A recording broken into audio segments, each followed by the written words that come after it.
बिस्मिल्लाहिर्रहमानिर्रहीम। अस्सलाम वालेकुम। क्लास 7 मैथमेटिक्स इन टेक्स्ट बुक बोर्ड जामशोरों से आज हम unit 6 direct and inverse variation से एक्सरसाइज नंबर 6.2 का क्वेश्चन नंबर 7 और 8 करने जा रहे हैं।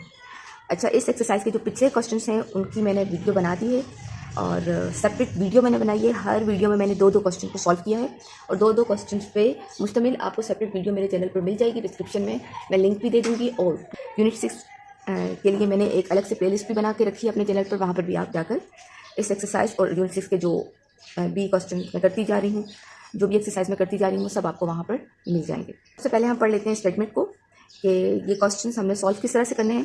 तो एक्सरसाइज 6.2 के लिए हमारे पास स्टेटमेंट है, solve the following problems by unitary method and proportion method. यहाँ हमसे कहा जा रहा है कि हमने नीचे दिए गए जो सवालात हैं, 10 सवालात यहाँ पर हैं, उनको आपने दो तरीक़ों से सॉल्व करना है। एक पहला तरीका है यूनाइटरी मेथड का, दूसरा है प्रोपोर्शन मेथड का। दोनों तरीक़ों से जब आप क्वेश्चन को सॉल्व करेंगे तो आपका आंसर सेम आना चाहिए, ये बात आप याद रखें। अगर आपका आंसर सेम नहीं आता, दोनों मेथड से एक से अलग आ रहा है और दूसरे से अलग, तो इट मीन्स आप गलत कर रहे हैं। अब सबसे पहले हम ये जान लें कि यूनाइटरी मेथड का क्या उसूल है और प्रोपोर्शन मेथड का क्या उसूल है, फिर उसके बाद मैं क्वेश्चन रीड करूँगी, तभी आपको अच्छे से समझ आएगा कि हमने क्वेश्चन को सॉल्व किस तरह से करना है। सबसे पहले हम बात कर लेते हैं यूनाइटरी मेथड की, कि यूनाइटरी मेथड से हम किस तरीके से क्वेश्चन को सॉल्व करेंगे। तो यूनाइटरी मेथड का जो रूल है वो ये है, जब हम एक से ज़्यादा या कम से ज़्यादा चीज़ों की तरफ जाते हैं तो हम मल्टीप्लाई करते हैं। फॉर एग्जांपल, एक पेंसिल है, ठीक है, अब उसकी कीमत है 10 रुपये। एक पेंसिल से हम उसकी कीमत बता रहे हैं 10 रुपये। अगर हम एक से ज़्यादा पेंसिल्स की तरफ जाते हैं, 5 पेंसिल्स की तरफ जाते हैं, तो 5 पेंसिल्स की कीमत क्या होगी। 5 पेंसिल्स हैं, एक पेंसिल की कीमत 10 रुपये है, तो हम क्या करते हैं, एक से ज़्यादा है या कम से ज़्यादा है तो हम मल्टीप्लाई करते हैं। अब 5 पेंसिल की कीमत मालूम करने के लिए हमने 5 को मल्टीप्लाई किया 10 से, तो हमें बस हमारे पास क्या आया, 50। 5 10 are 50। तो ये है इसका फर्स्ट रूल यूनाइटरी मेथड का, कि एक से ज़्यादा हो या कम से ज़्यादा चीज़ों की तरफ जब भी हम जाएंगे तो हम मल्टीप्लिकेशन का रूल करेंगे और हमें हमारा आंसर मिल जाएगा। इसी तरीके से यूनाइटरी मेथड का सेकेंड रूल है, ज़्यादा से एक की तरफ जाएँ या ज़्यादा से कम की तरफ जाएँ। कोई भी चीज़ ज़्यादा है और उससे हम एक चीज़ की तरफ जा रहे हैं, ज़्यादा चीज़ों से एक चीज़ की तरफ जा रहे हैं या फिर ज़्यादा चीज़ों से कम चीज़ों की तरफ जा रहे हैं, तो उसके लिए हम डिवीजन मेथड करते हैं। अब चीज़ क्या है, 5 पेंसिल्स हैं, 5 पेंसिल्स की कीमत क्या आ रही है, 50 रुपये। अब अगर हमें एक पेंसिल की कीमत मालूम करनी है, अब क्या हो रहा है कि हम ज़्यादा चीज़ों से एक चीज़ की तरफ जा रहे हैं, एक चीज़ की कीमत की तरफ, तो हम क्या करेंगे, डिवीजन मेथड को करेंगे। हमने क्या किया, 5 डिवाइडेड बाई 50 हमने इसको इस तरह लिखा और काटने पर हमारे पास क्या आया, 10। तो हमें एक ज़्यादा से कम चीज़ों की जो कीमत मिली, ज़्यादा से एक चीज़ की जो कीमत मिली वो क्या है, 10 रुपये। इसी तरीके से हम ज़्यादा से कम चीज़ों की तरफ जाएंगे तो डिवीजन मेथड को अप्लाई करेंगे, हमारे पास आंसर आ जाएगा। यह है यूनाइटरी मेथड का रूल। अब सेकंड जो मेथड है वो है प्रोपोर्शन मेथड। जैसे कि हमें कहा गया है, प्रोपोर्शन मेथड से भी हमने इस क्वेश्चन को सॉल्व करना है। प्रोपोर्शन मेथड की मजीद से 2 टाइप्स हैं। फर्स्ट टाइप है डायरेक्ट प्रोपोर्शन और सेकेंड टाइप है इनवर्स प्रोपोर्शन। तो पहले हम बात कर लेते हैं डायरेक्ट प्रोपोर्शन। अच्छा, जब हम इससे पहले मैं आपको एक बात बता दूं कि प्रोपोर्शन मेथड से जब भी हम क्वेश्चन को सॉल्व करेंगे तो हमें अपने कॉमन सेंस को यूज़ करना होता है कि आया ये जो प्रोपोर्शन मेथड है से हम क्वेश्चन सॉल्व कर रहे हैं, तो ये प्रोपोर्शन मेथड की कौन सी टाइप से सॉल्व होगा, डायरेक्ट प्रोपोर्शन से होगा या इनवर्स प्रोपोर्शन से। ये हम अपने कॉमन सेंस को यूज़ करके अंदाज़ा लगाएंगे और फिर उसी टाइप को यूज़ करके अपना क्वेश्चन सॉल्व करेंगे। तो इसके लिए हमें पता होना चाहिए कि डायरेक्ट प्रोपोर्शन हमें क्या कहता है और इनवर्स प्रोपोर्शन हमें क्या कहता है। डायरेक्ट प्रोपोर्शन हमें कहता है कि एक चीज़ के बढ़ने से दूसरी चीज़ भी बढ़ेगी या एक चीज़ के घटने से दूसरी चीज़ भी घटेगी। तो अब इसको हम एग्जाम्पल से समझते हैं। जैसे यहाँ पर 10 बुक्स हैं, ठीक है, 10 बुक्स हैं और उनकी कीमत है 50 रुपये, ठीक है। अगर हम बुक्स बढ़ा देते हैं, बुक्स पहले 10 थी, हमने अब 20 कर दी। अब यहाँ जैसे ही हम 20 बुक्स करते हैं तो उनकी कीमत भी बढ़ जाएगी। 20 बुकों की कीमत कितनी हो गई, 100 रुपये। मतलब एक चीज़ यहाँ पर है, उसी चीज़ को हमने यहाँ बढ़ा दिया, तो उस चीज़ के बढ़ने से यहाँ पर दूसरी चीज़ यानी कि प्राइस भी बढ़ गई। चीज़ बढ़ाई 10 बुक्स से 20 बुक्स की, तो बुक्स की प्राइस 50 से 100 हो गई। यह है बढ़ने की एग्जाम्पल। अब दूसरी बात क्या है कि एक चीज़ घटेगी तो दूसरी भी घट जाएगी। अब यहाँ पर है एप्पल प्राइस, 2 किलो एप्पल हैं, उनकी कीमत है 100 रुपये। अगर हम 1 किलो एप्पल कर लेते हैं तो अब कीमत क्या हो गई, 50 रुपये। अब जैसे कि 2 किलो से हम 1 किलो की तरफ आ रहे हैं, एक चीज़ घट रही है, 2 से 1 हो रही है, तो दूसरी चीज़ भी घट गई, 100 से 50 हो गई कीमत। यह है डायरेक्ट प्रोपोर्शन को समझने का तरीका, कि एक चीज़ बढ़ रही है तो दूसरी भी बढ़ेगी, एक चीज़ घटेगी तो दूसरी भी घटेगी। अब हम आ जाते हैं इनवर्स प्रोपोर्शन पे। इनवर्स प्रोपोर्शन क्या कहता है, ये प्रोपोर्शन की सेकंड टाइप है। ठीक है। अब इन्वर्स प्रोपोर्शन हमें कहता है कि एक चीज़ के बढ़ने से दूसरी चीज़ कम हो जाएगी या एक चीज़ के घटने से दूसरी चीज़ बढ़ जाएगी। अब इसको भी हम एग्जांपल से समझ लेते हैं। यहाँ पर हमारे पास 10 मज़दूर हैं। 10 मज़दूर कोई काम कर रहे हैं, कोई भी काम आप अपने जहन में रखें, वो उस काम को 4 दिन में ख़त्म कर रहे हैं। मज़दूर क्या है? ज़्यादा है, एक चीज़ ज़्यादा है और 10 मज़दूर उस काम को कितने दिन में कर रहे हैं? 4 दिन में। अब इसी चीज़ को यानी कि इसी लेबर्स को, मज़दूरों को हम कम कर देते हैं। अब 10 से मज़दूर 5 हो गए। यहाँ से जैसे ही मज़दूर 5 हुए तो यहाँ पर दूसरी चीज़ बढ़ गई। अब दिन कितने लग रहे हैं? 8 लग रहे हैं उस काम को ख़त्म करने के लिए। पहले 10 दिन में 10 मज़दूर 4 दिन में उस काम को ख़त्म कर रहे थे। अब जैसे ही हमने 5 मज़दूर कर दिए तो दूसरी तरफ ये वाली जो चीज़ है, दिन है, वो बढ़ गए। कितने हो गए? 8। एक चीज़ के बढ़ने से दूसरी घट गई और दूसरी के घटने से पहली बढ़ गई, ये समझ लें। अब घटने से बढ़ने की मिसाल क्या है? यहाँ पर पाइप्स हैं और यहाँ पर मिनट्स हैं। अब पाइप का इस्तेमाल हो रहा है किसी टैंक को भरने के लिए। 3 पाइप हैं और वो एक टैंक को 10 मिनट में भर रहे हैं। यहाँ एक चीज़ कम है तो दूसरी चीज़ बढ़ रही है, यानी कि 3 पाइप 10 घंटे में एक टैंक को भर रहे हैं। अगर मैं पाइप बढ़ा दूँ तो ये दूसरी चीज़ कम हो जाएगी, यानी कि मिनट कम हो गए। जैसे पाइप मैंने बढ़ा दिए, मैंने 3 के बजाय 5 पाइप लगा दिए, तो जब मैं 5 पाइप उस टैंक को भरने के लिए लगाऊंगी तो जाहिर है अब कम टाइम लगेगा ना। तो 5 पाइप 6 मिनट में उस टैंक को भर रहे हैं। तो ये है इन्वर्स प्रोपोर्शन की मिसाल। अब हम आ जाते हैं क्वेश्चंस की तरफ। Question number 7, if 4 workers complete a job in 8 hours, find the time in hours to complete the same job by 6 worker. यहाँ मैं उर्दू में भी क्वेश्चन को रीड कर लेती हूँ ताकि आपको समझ आ जाए। क्वेश्चन 7 में हमसे कहा जा रहा है कि अगर 4 मजदूर एक काम को 8 घंटे में मुकम्मल करते हैं तो 8 मजदूर उस काम को कितने घंटों में मुकम्मल करेंगे। अब पहले तो हम इसको करेंगे यूनाइटरी मेथड से, फिर प्रोपोर्शन मेथड से। यूनाइटरी मेथड से मैंने क्वेश्चन को थोड़ा सा पहले सॉल्व कर दिया था, तो मैं आपको यहीं से समझा देती हूँ, फिर हम आगे बढ़ेंगे। अब यूनाइटरी मेथड के अकॉर्डिंग हमने क्या पढ़ा था कि अगर हम कम से ज़्यादा की तरफ जाएंगे या एक से ज़्यादा की तरफ जाएंगे तो मल्टीप्लाई करेंगे। जैसे सवाल में हमसे कहा जा रहा है if 4 workers complete a job in 8, मजदूर 8 दिन में काम मुकम्मल कर रहे हैं, तो हमें 6 मजदूरों के दिनों का अंदाज़ा लगाना है कि वो कितने दिनों में काम मुकम्मल करेंगे। यहाँ पर मैंने स्टेटमेंट लिखी है क्वेश्चन को सॉल्व करने के लिए। 4 workers complete a job in 8 hours, 4 workers 8 घंटे में एक काम को मुकम्मल कर रहे हैं। तो हमने कितने 6 लोगों के घंटे मालूम करने हैं कि अगर 6 लोग हों तो वो कितने घंटे लगाएंगे। इसके लिए हम क्या करेंगे, पहले हम एक मज़दूर के टाइम का अंदाज़ा लगाएंगे कि एक मज़दूर कितना टाइम ले रहा है। अब क्या हो रहा है, हम कम से ज़्यादा की तरफ जा रहे हैं। एक मज़दूर से के घंटों का हमें हिसाब लगाना है, तो एक मज़दूर तो ऑब्वियसली ज़्यादा ही टाइम लेगा। तो हम क्या करेंगे, 4 को मल्टीप्लाई कर देंगे 8 से। यहाँ मैंने स्टेटमेंट लिखी है 1 worker complete a job is equal to 4 multiply 8। जब हम 4 को मल्टीप्लाई करेंगे तो हमारे पास क्या आता है 32। क्या आ गए 32 आवर्स। एक मज़दूर 32 घंटों में उस काम को मुकम्मल कर रहा है। अब एक मज़दूर का जब हमें टाइम का पता चल गया है कि वो 32 घंटे लगा रहा है, तो अब हम 6 मज़दूरों के टाइम का अंदाज़ा इसी से लगाएंगे 32 घंटों से।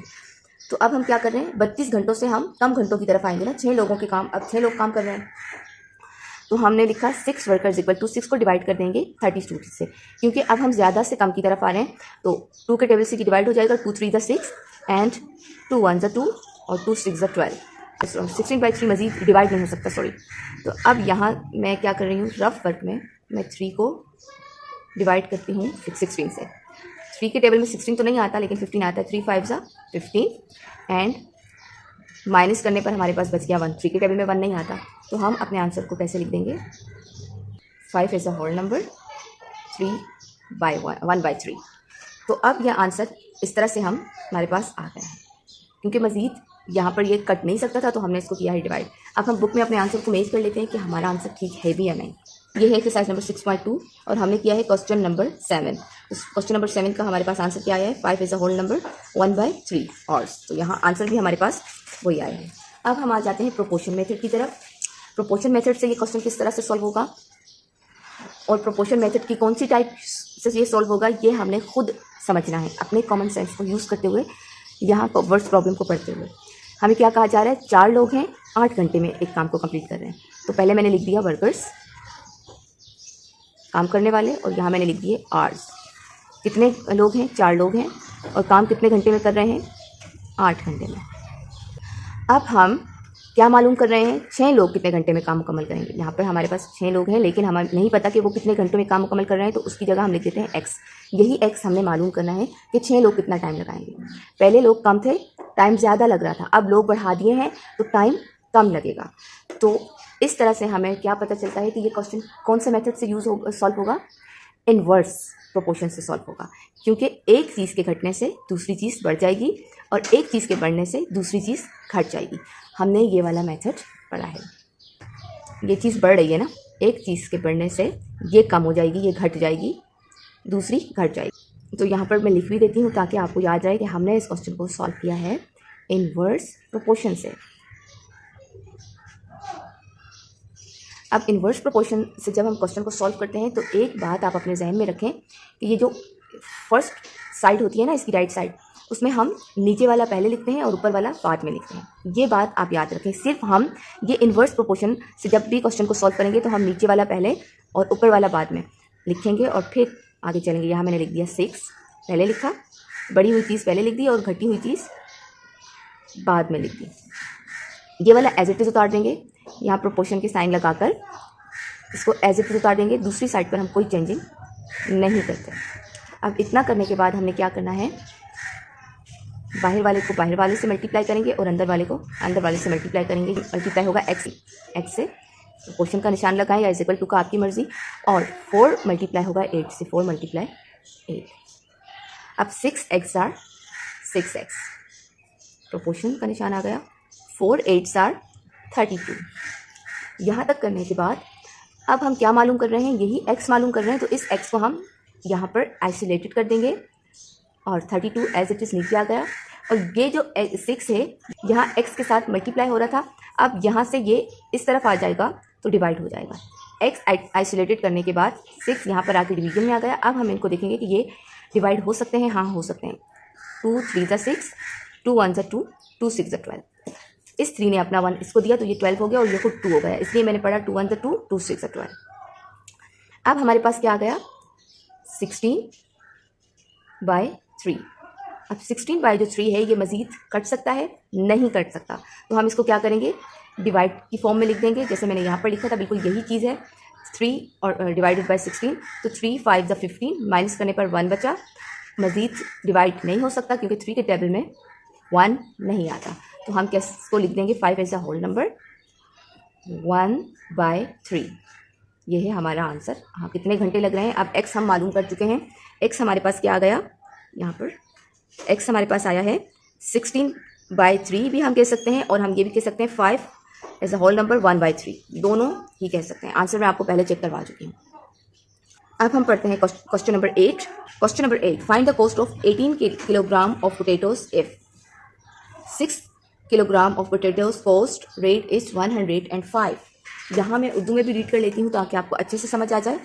क्वेश्चन नंबर 8 हमसे कहता है कि 18 किलोग्राम आलू की कीमत मालूम करें। क्या लिखा हुआ था, find the cost of 18 kilogram potatoes. 18 kilogram आलू की कीमत मालूम करें अगर 6 किलोग्राम आलू की कीमत 105 है। यहाँ पर 6 किलोग्राम आलू की कीमत हमें मालूम है, लेकिन 18 किलोग्राम आलू की कीमत हम मालूम करेंगे। अब सबसे पहले हम करेंगे यूनाइटरी मेथड से इस क्वेश्चन को सॉल्व। यूनाइटरी मेथड के अकॉर्डिंग हम यहाँ पर लिखते हैं जिसकी कीमत हमें मालूम है, किसकी कीमत मालूम है, 6 kg की। The cost of 6 kg potatoes is 105। ठीक है, और हमने किसकी मालूम करनी है, 18 किलोग्राम की। तो यूनाइटरी मेथड हमें क्या कहता है कि जब हम ज़्यादा से कम की तरफ आते हैं तो डिवाइड करते हैं, और कम से ज़्यादा की तरफ जाते हैं तो हम मल्टीप्लाई करते हैं। पहले हम 1 किलोग्राम का आलू की कीमत मालूम करेंगे कि 1 किलो की कितनी है, फिर हम उसके हिसाब से 18 किलो की भी आसानी से मालूम कर लेंगे। तो यहाँ पर मैं लिख रही हूँ the cost of 1 kilogram potatoes is equal to, अब हम क्या कर रहे हैं, 1 किलोग्राम आलू की कीमत मालूम कर रहे हैं। हम ज़्यादा से 1 की तरफ जा रहे हैं, तो हम क्या करेंगे, डिवाइड करेंगे, डिवाइडेड बाय 6। तो इसके लिए मैं रफ वर्क में जाती हूँ ताकि आपको आसानी से समझ आ जाए। यहाँ पर 6 और 105 लिख दिया, और अब हम इसको डिवाइड करते हैं। 6 1 = 6, यही है, और माइनस करने पर हमारे पास क्या बचते हैं, 4। अब 6 के टेबल में 4 नहीं आता, 5 नीचे उतारेंगे, ये वाला 6 के टेबल में 45 तो नहीं आता, 45 से कम क्या आता है, 6 6 = 36, 6 7 = 42। माइनस करने पर हमारे पास बचता है 3। अब 6 के टेबल में 3 नहीं आता, हम पॉइंट लगा के 0 बढ़ा देंगे। तो 6 के टेबल में 30 तो आता है, 6 5 30। यहाँ पर ये हो गया पूरा सॉल्व। तो हमारे पास 1 किलोग्राम आलू की कीमत आ गई 17.5। ठीक है, अब हम इसी से मालूम करेंगे 17.5 से 18 किलोग्राम आलू की कीमत किस तरह से मल्टीप्लाई करके। अब यहाँ पर मैं स्टेटमेंट लिख रही हूँ, the cost of 18 kilogram potatoes is equal to लिखने के बाद 18 मल्टीप्लाई बाय 117। क्यों? अब हम क्या हो रहा है, एक से ज़्यादा की तरफ जा रहे हैं तो मल्टीप्लाई कर रहे हैं। अब हम 18 को मल्टीप्लाई कर रहे हैं 17 से, तो यहाँ पर रफ वर्क में लिखती हूँ मैं 17.5 मल्टीप्लाई 18। 8 5 फिलहाल आप ये पॉइंट भूल जाएं, ऐसे समझे यहाँ पर कोई पॉइंट है ही नहीं। ये पॉइंट मैं आपको आगे बताऊंगी कि हम किस तरीके से यूज़ करेंगे। 8 5 40 और 4 ऊपर चला गया, और 8 7 56। 56 में आप 4 प्लस करें तो हो जाता है 60। अब 8 1 8, 8 में 6 प्लस करते हैं तो होता है 14। अब दूसरा है 1 1 5 5, 1 7 7, 1 1 1। अब यहाँ तक सॉल्व करने के बाद मैंने प्लस का साइन लगा दिया। अब हम इसको क्या करेंगे, 8 करेंगे। 0 0 प्लस 5 5, 4 प्लस 7 11, 1 यहाँ चला गया, और 1 1 1 इज 3। अब यहाँ तक सॉल्व हमने पूरा कर लिया है। अब हमने ये जो पॉइंट है इसको लगाना है। पॉइंट लगाने का क्या तरीका है, ये जो डिजिट है, कितने डिजिट है, एक डिजिट है, उसके बाद क्या आ रहा है पॉइंट। राइट साइड से एक डिजिट के बाद क्या आ रहा है पॉइंट। तो इसी राइट साइड से एक डिजिट के बाद हम नीचे एडिशन में भी पॉइंट लगा देंगे। ये राइट साइड है, उसके एक डिजिट के बाद यहाँ पर हमने लगा दिया पॉइंट। तो हमारे पास क्या आ गया 315 पॉइंट नथिंग, यानी कि कोई भी पैसेज नहीं है, 0 पैसा। तो हम इसके आंसर को लिखते हैं यहाँ पर, the cost of 18 kilogram potatoes is 315। हम ये भी लिख सकते हैं, और अगर हम चाहें तो ये भी लिख सकते हैं 315.0। दोनों एक ही बात है। मैं आपको बुक पे भी दिखा देती हूँ कि बुक में किस तरह से आंसर लिखा हुआ है। दोनों तरीके से अगर आप आंसर लिखेंगे आपको सही ही कंसीडर किया जाएगा। ये है एक्सरसाइज नंबर 6.2, और हमने उसका क्वेश्चन नंबर 8 किया है। तो 8 में हमारे पास क्या आ रहा है 315, जो कि यहाँ पर भी है। अब ये लिखें या ये लिखें, बात एक ही होगी, क्योंकि पॉइंट के बाद अगर 0 आ रहा है तो कुछ भी नहीं है ना आगे। तो ये है इसका आंसर, यानी कि 315 रुपये लगेंगे 18 किलोग्राम के। अब प्रोपोर्शन मेथड की तरफ आ जाते हैं। प्रोपोर्शन मेथड के अकॉर्डिंग हम यहाँ पर लिख देते हैं पोटैटोज़ की कीमत, पोटैटोज़, और यहाँ पर उनकी कॉस्ट लिख देंगे। किलोग्राम में हमारे पास 6 किलोग्राम की कीमत हमें मालूम है। 6 किलोग्राम आलूओं की कीमत है 105 रुपये, और अब हमने 18 किलोग्राम आलूओं की कीमत मालूम करनी है, जो हमें नहीं मालूम। अब देखें, पहले आलू कम थे तो पैसे कितने लग रहे थे 105 रुपये। अब हम आलू ज़्यादा ख़रीद रहे हैं तो पैसे भी ज़्यादा ही लगेंगे। अब ये कौन सा मेथड है, प्रोपोर्शन मेथड की कौन सी टाइप है, ये डायरेक्ट प्रोपोर्शन है। यानी कि एक चीज़ बढ़ेगी तो यहाँ पर दूसरी चीज़ भी बढ़ जाएगी। चीज़ बढ़ाएंगे पैसे भी बढ़ेंगे। चीज़ कम थी पैसे भी कम लग रहे थे, जैसे ये बढ़ेगी तो यहाँ से ये पैसे भी इधर बढ़ जाएंगे। ये है डायरेक्ट प्रोपोर्शन। मैं यहाँ लिख भी देती हूँ, डायरेक्ट प्रोपोर्शन।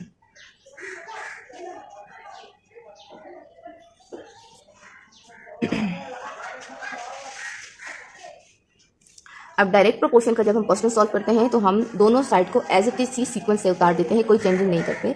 यहाँ मैं लिखती हूँ 6 मल्टीप्लाई 18, और ये प्रोपोर्शन का निशान 105 मल्टीप्लाई x। अब इसके बाद हम क्या करेंगे, बाहर वाले से मल्टीप्लाई होंगे और अंदर वाले से। ये मैंने आपके लिए साइन लगा दिया ताकि आपको आसानी हो समझने में। अब 6 मल्टीप्लाई हो रहा है x से, और 18 मल्टीप्लाई हो रहा है 105 से। 6x ज़ा 6x, 105 मल्टीप्लाई 18, 105, 8 5 ज़ा 40, 4 ऊपर, 8 0 ज़ा 0, ये 4 नीचे आ गया, 8 1 ज़ा 8 मल्टीप्लाई 1 5 ज़ा 5, 1 0 ज़ा 0, 1 1 ज़ा 1। अब प्लस करते हैं 0 5 4 9 8 1। हमारे पास क्या आ गया 1890। तो यहाँ पर हमने लिखा 1890। अब हम 18 किलो आलूओं की कीमत मालूम कर रहे हैं, तो ये x है। इसी x को हम मालूम कर रहे हैं, तो x को मैं यहाँ पे आइसोलेटेड कर दूंगी और 1819 आ गया नीचे यहाँ से, और ये जो 6 है यहाँ पर x के साथ मल्टीप्लाई हो रहा था, इस तरफ आ जाएगा तो क्या होगा, डिवाइड होगा। अब 6 डिवाइडेड बाई 118, इसको भी मैं रफ वर्क में करती हूँ ताकि आपको सही से समझ आ जाए। ये 6 लिखा और यहाँ मैंने लिख दिया 390। अब 6 3 18, 90 नीचे आ गया, 6 15 90, माइनस करने पर कुछ नहीं बचेगा। तो इस तरीके से 1819 डिवाइड हुआ 6 से, तो हमारे पास आ रहा है 315। तो यही x हम मालूम कर चुके हैं, क्या है 315। पोस्ट लिखें या रेट्स लिखें, आपकी मर्जी, ये आंसर है इसका। तो आंसर मैं आपको पहले यूनाइटेड मेथड से सॉल्व करते हुए दिखा चुकी हूँ, आंसर सेम है दोनों तरफ। आप वीडियो यहाँ पर होती है एंड, तो हमें याद रखें दुरूद पाक पढ़ते रहें सल्लल्लाहु अलैहि वसल्लम, और वीडियो को लाइक कर दिया करें। कमेंट्स अच्छे आप जब करते हैं तो मुझे बहुत हौसला मिलता है न्यू वीडियो बनाने के लिए। आपके जो कमेंट्स हैं वो मुझे मोटिवेट करते हैं काम करने के लिए। तो जो लोग मुझे अच्छे कमेंट्स करते हैं, रिक्वेस्ट करते हैं कि इस एक्सरसाइज पे वीडियो बनाओ, इस पे बनाओ, तो वो मैं कोशिश तो करती हूँ कि मैं बना लूँ, लेकिन बहुत दफ़ा मैं बहुत ज़्यादा बिजी होती हूँ तो मैं आप लोगों के लिए वीडियो नहीं बना सकती। लेकिन जब आप लोगों के कमेंट्स आते हैं तो मैं कोशिश करती हूँ कि टाइम निकाल के आप लोगों के लिए वीडियो बनाऊँ। तो चैनल को जो न्यू है यहाँ पर मेरे चैनल पर आकर सीखने वाले, वो चैनल को लाइक सब्सक्राइब और कमेंट ज़रूर करें और बताएं कि वो मेरे चैनल पर न्यू है, और अपने फ्रेंड्स से भी मेरे चैनल को शेयर करें जिनकी मैथ्स वीक है।